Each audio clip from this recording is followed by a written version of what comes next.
Important message.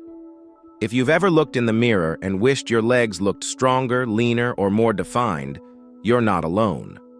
Having the best legs in the world isn't just about aesthetics. It's about function, strength, health, and confidence.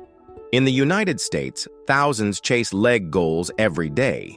But without the right approach, they end up with injuries or no progress at all.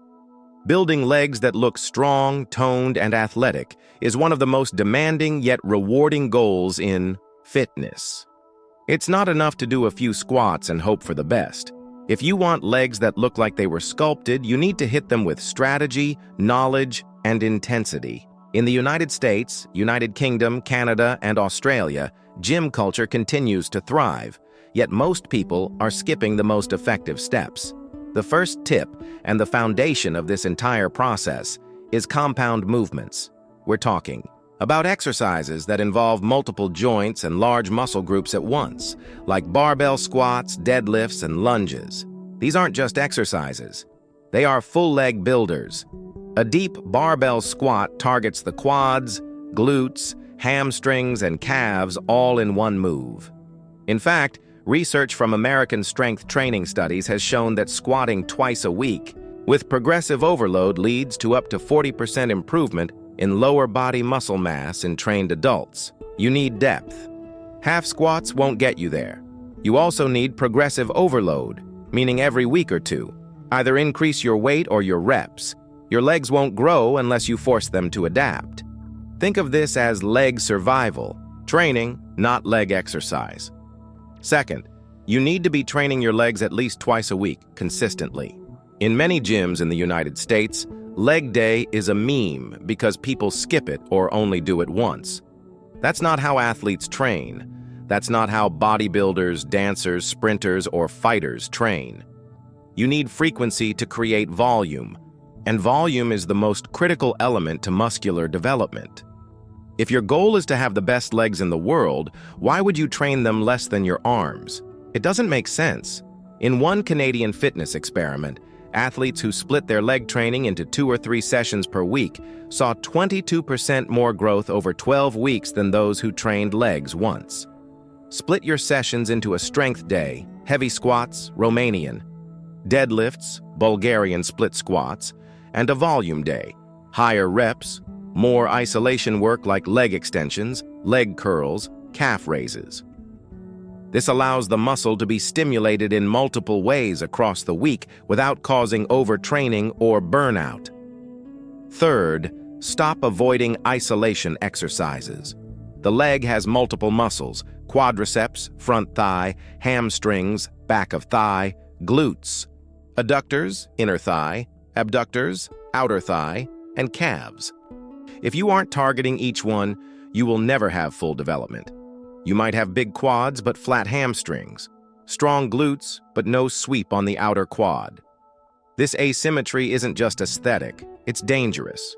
In the United States, over 200,000 ACL injuries happen every year, many due to muscle imbalances in the legs. Machines like the leg extension and seated leg curl are not bad or cheating. They allow focused overload on individual muscles that compound movements, often miss. They're essential. Focus on controlled reps, not momentum. Feel the muscle working. Calf raises need to be done with full range and heavy weight. Your calves are used to walking and climbing stairs all day. They need to be shocked.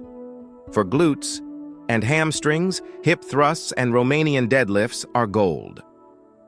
Fourth, nutrition makes or breaks your leg gains. If you're not eating enough protein and overall calories, your legs are not going to grow.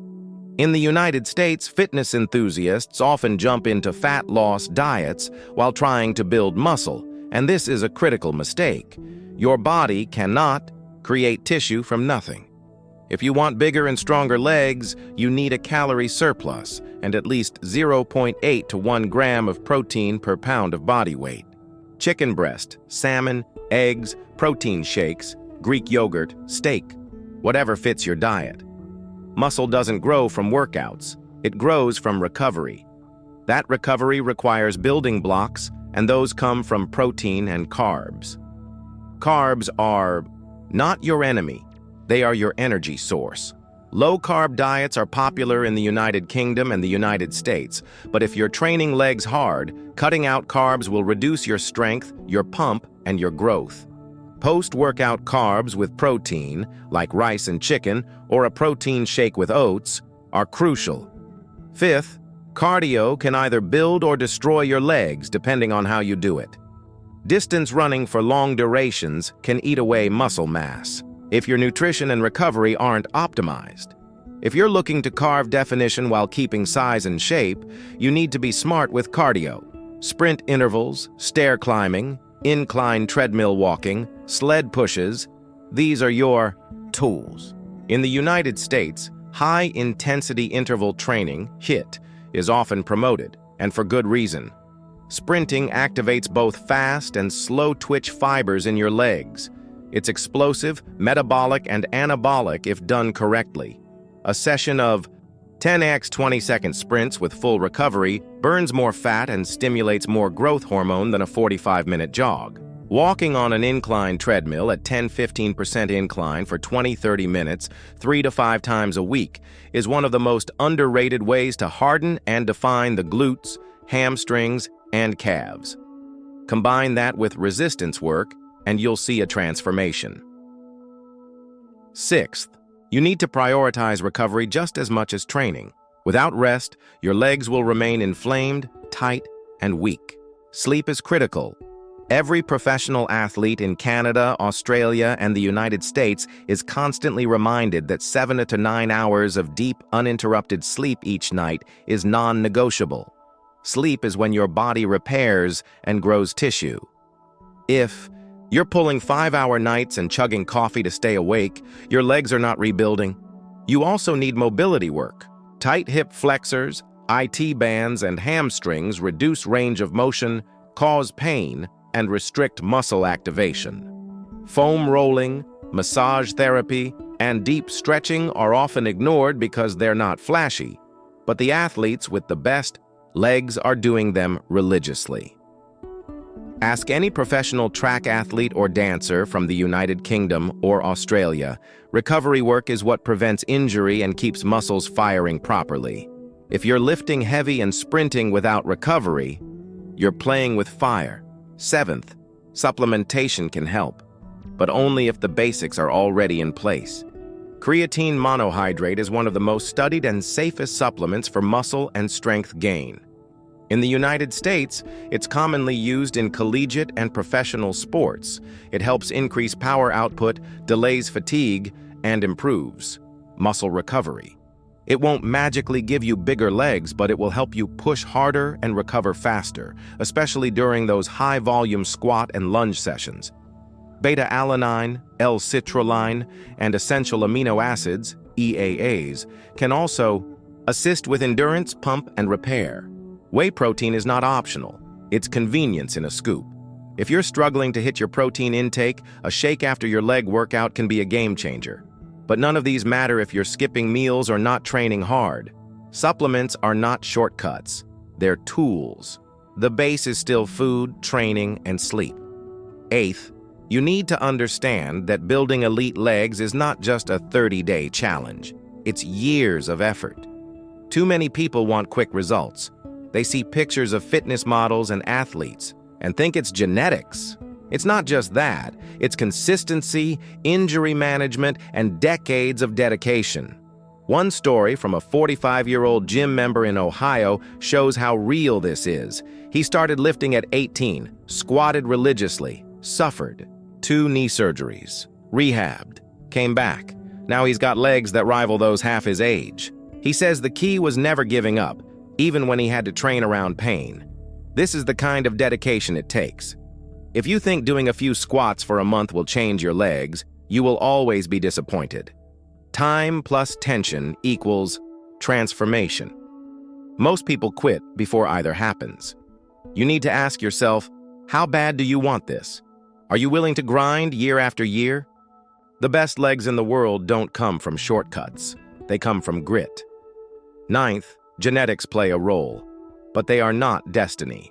Some people are born with longer muscle bellies, faster fiber types, or naturally larger calves. That doesn't mean you can't build greatness. In the United States and Canada, elite-level coaches constantly remind their athletes, work beats genetics when genetics doesn't work.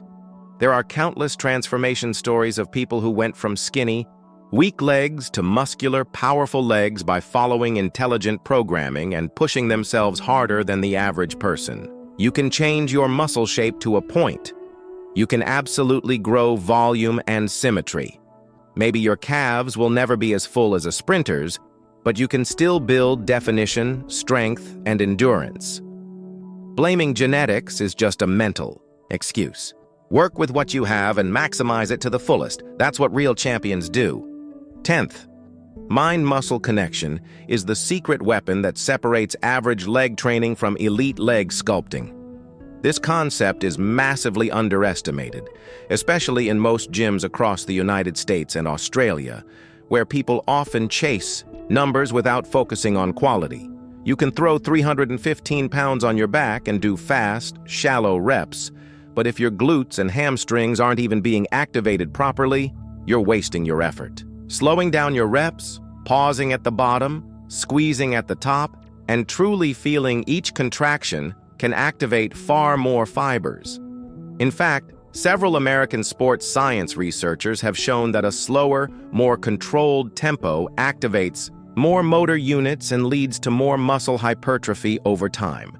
You're not just lifting weights, you're commanding muscles to grow. When you do leg extensions, visualize the quad locking the knee out. When you perform glute bridges, think about driving through your heels, not just moving your hips up. This conscious engagement forces your brain to connect with your muscle, and that's where real growth happens. There's also a mental side that nobody talks about, but it defines your success. Leg day is psychological warfare, and most people lose the fight before it even starts. Heavy squats make people nervous. Lunges make your legs burn so badly you feel like giving up halfway. That's the exact moment that separates the champions from everyone else. In the United Kingdom and across elite training gyms in Canada, athletes are trained to love the pain, to lean into it. One Canadian coach once said, "When your legs are shaking and your brain says stop, that's when the workout actually begins." If you quit early, nothing happens. If you push through, your legs adapt. Every brutal set is a signal to your body to become stronger. But the signal only works if you push past comfort. That's why mental toughness is the invisible muscle behind the best legs in the world. If you fear the pain, you'll always settle. Injury prevention is another critical factor. Your knees, hips, and ankles must stay healthy if you want longevity and progression. It's not just about what you do in the gym. It's about how you move every single day. Poor mobility in the ankle can lead to knee pain. Tight hips can cause glute shutdown, which leads to hamstring overuse. In the United States, physical therapists see thousands of lifters come in with avoidable injuries every year. Meniscus tears, patellar tendonitis, IT band syndrome, all because of poor form and mobility neglect. Foam roll your quads, hamstrings, and calves regularly. Stretch your hip flexors and glutes. Strengthen the tiny muscles, like the glute medius and tibialis anterior, with resistance bands and balance work. It's not glamorous. It won't get likes on social media, but it keeps you lifting hard without breaks. One small ankle mobility drill before squats can improve your depth and reduce the chance of collapsing your knees. Health is the foundation of aesthetics. Don't chase heavy weights at the cost of joint integrity. Leg symmetry matters more than people realize, especially if you want full leg aesthetics. The inner thigh, adductors, and outer thigh, abductors, are often completely ignored, and it shows. When you see someone with wide, powerful quads, chances are they've developed their adductors. Machines like the adductor and abductor aren't a joke. They're essential. You can also hit these areas with sumo squats, wide stance, leg presses, and lateral band walks. These muscles create balance, stabilize the hip, and complete the 3D look. A study from an Australian sports university showed that athletes who included lateral leg training had significantly better hip mobility and muscle balance than those who didn't. This prevents imbalances that can ruin posture and lead to chronic pain. Imagine training your biceps and skipping your triceps. That's exactly what people do with the inner and outer thighs. If you want legs that turn heads from every angle, you need full development. Let's also talk about glutes, because too many people think glutes are just for looks or for women. That couldn't be more wrong. Glutes are the powerhouse of the lower body. They generate force in squats, protect your spine, stabilize the pelvis, and transfer power to the upper body. Weak glutes lead to back pain, hamstring strains, and even poor posture. In Canada and the United States, athletic trainers spend entire sessions just activating and strengthening glutes before big lifts. If your glutes don't fire, you'll overuse your lower back. Exercises like barbell hip thrusts, glute bridges, single leg deadlifts, and reverse hypers are essential. Use a barbell for load, but don't skip high-rep bodyweight work either. Burnout sets with resistance bands, donkey kicks, and side-lying leg raises create serious engagement. You should feel your glutes cramp after a solid session. If they don't, something's missing. Most people's glutes are asleep because they sit too much, especially in office jobs common across the United States and United Kingdom. You have to wake them up, activate them, and build them. And then there's hamstring development, which is often overshadowed by quads. But if you've ever seen an athlete with truly world-class legs, their hamstrings pop from the side. They look like cords of steel. Strong hamstrings balance the leg, prevent injuries, and support explosive movements like sprinting and jumping. Exercises like Romanian deadlifts, lying leg curls, Nordic hamstring curls, and kettlebell swings are non-negotiable. The Romanian deadlift in particular is a gold standard movement that stretches and contracts the muscle fully. You need both stretch-based and contraction-based movements. One Canadian strength study found that people who included eccentric hamstring work, like Nordics, improved their sprint speed and injury resistance by over 30% in just 8 weeks. Don't just go through the motion. Control the descent, feel the tension, and drive with intent. Hamstrings respond well to both heavy loading and high reps. Alternate between both weekly. Now comes the importance of progressive overload tracking. You can't guess your way to the best legs in the world.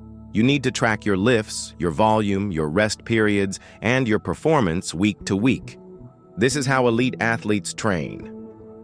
In the United States, strength coaches use software and data sheets to track everything. You don't need fancy tools, just a notebook or app. If you squatted 185 pounds for 8 reps last week, aim for 9 reps. This week, or 190 pounds. Small increases over time add up to massive gains. The average lifter stays the same because they lift the same. You need to be obsessed with improvement. Every workout is a test. Did you beat last week? Are you closer to the physique you want? If not, you need to find the bottleneck. Too little volume, poor sleep, weak nutrition, something always holds you back. Identify it, fix it, and keep going. There's also one more critical, often overlooked element: emotional connection to your training. This might sound soft, but it's the truth. The people with the best legs in the world don't just train for aesthetics. They train because it gives them power, control, and identity. They've tied their emotional strength to the discipline of leg training. There was one woman in Texas, United States, who started squatting after recovering from a traumatic back injury. She said every time she squats now, it's her way of reclaiming strength from the past. She didn't care about likes or compliments. She wanted to prove she could stand tall, literally. That emotional drive is what fuels greatness. If you're only chasing looks, you will burn out. You need purpose. Tie your training to something personal. Use leg day to express your willpower. Make it your therapy. That's when you stop skipping workouts. That's when you stop cutting reps. That's when you earn world-class legs.